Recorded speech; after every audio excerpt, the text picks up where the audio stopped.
All right, how often should my fuel filter be replaced?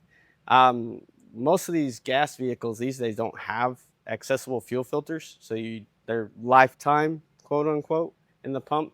Diesels, on the other hand, do have fuel filters. Usually, it's two, depends on the type of manufacturer of the truck. But Ford has two.